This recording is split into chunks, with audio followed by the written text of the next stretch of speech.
Hey guys, Mark here with Promevo TV. Today I got to sit down with Warren from MakerBot to talk about their new product line, like the Replicator Plus here, as well as their advancements in the industrial, educational, and business spaces.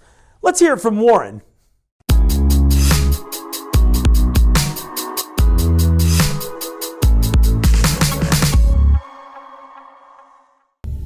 Hey everyone, and welcome to Promevo TV. As always, I'm your host, Mark. Look at our sweet new set. It's awesome. And just as awesome is our first guest today, Warren from MakerBot. Warren, thanks so much for coming out. Yeah, thanks for having me, Mark. Well, tell us who you are and what you do for MakerBot. Sure. So I am the Midwest Territory Manager for MakerBot.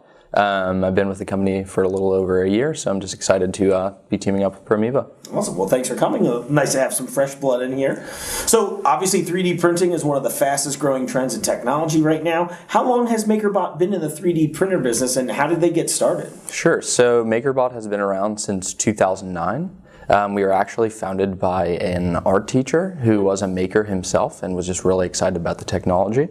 So we started with a printer called the Cupcake, which was just kind of made out of his apartment in his garage. Sure. With some help with some friends, and then it developed into a printer called the Thingomatic.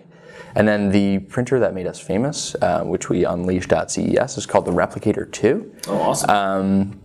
Yeah, and so we've been around since 2009. Have made some upgrades, and we're here now with kind of some new solutions. Well, that's great. What would you guys say that really separates MakerBot from other manufacturers of 3D printers? We've gone into schools, we've gone into industrial spaces and businesses, and really listened to what they want out of a 3D printer. Sure. So from the education space, what we hear is ease of use and reliability. Okay. So we've kind of done that with our MakerBot print app in the App Store, and then also our Smart Extruder, which is detachable and modular, which sets us apart from other manufacturers. Absolutely. And then we also have, the final thing is for the industrial side, which is a lot more demanding.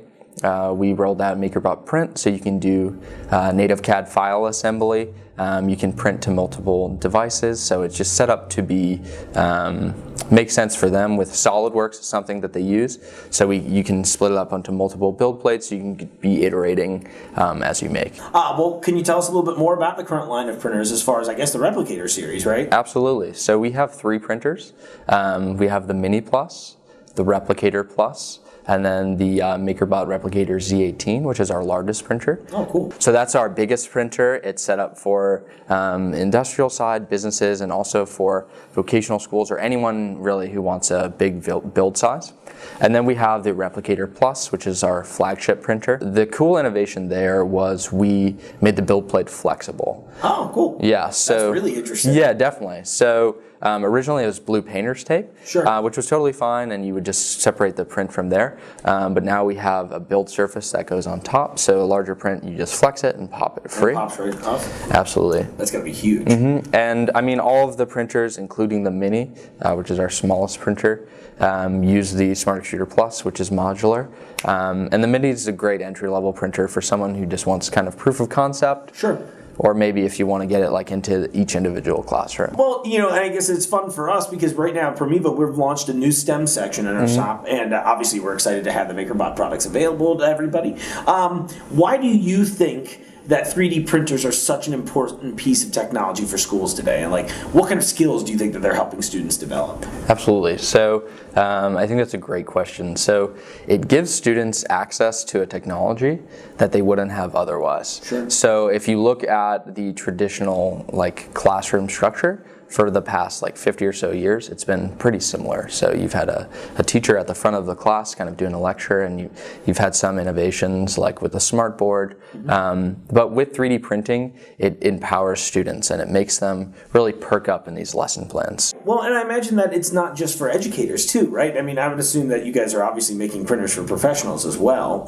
Can you tell me a little bit more about what you're doing in the business world? So we wanted to make it affordable for businesses, and what we heard from our customers and from prospects is they wanted a material that was better for industrial application. Sure. So we rolled out Tough PLA, okay, which has a higher tensile strength and higher impact strength.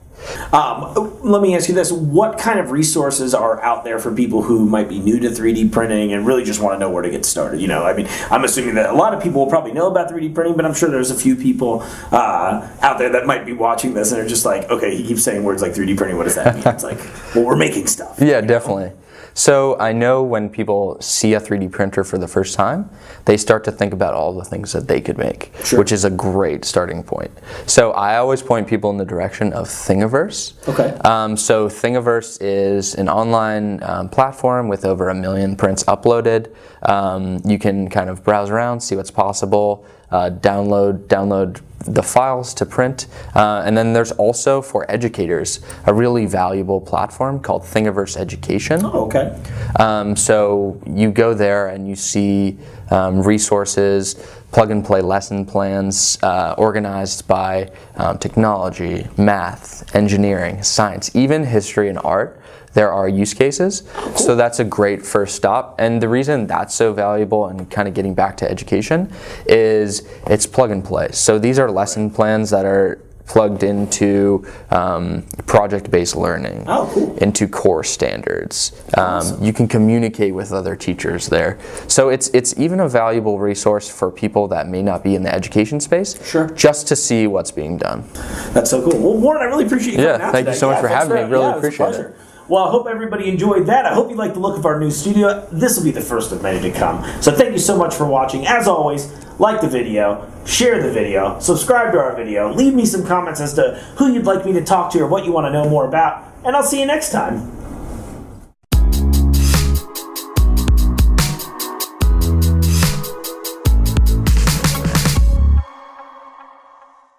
Hey everybody, thanks so much for watching. You can see a bunch of buttons surrounding me here and they let you do different things like watch some more videos we've made and what have you. Most importantly though, you'll find that subscribe button. So if you click that, you'll be able to see more awesome content like the video you just watched.